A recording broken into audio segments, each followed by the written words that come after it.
Украински дрон падна от небето. Дали не е летяща чиния?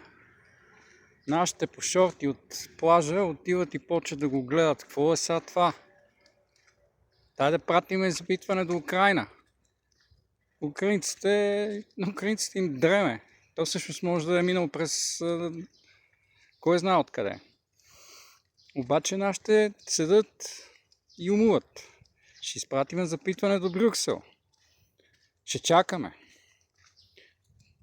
Ще заобградиме цялата територия там 100 км около дрончето, около това пластмасово насекомо, да разберем какво е. Седат и умуват. Чакаме писмо от Украйна, чакаме от Брюксел, чакаме от Вашингтон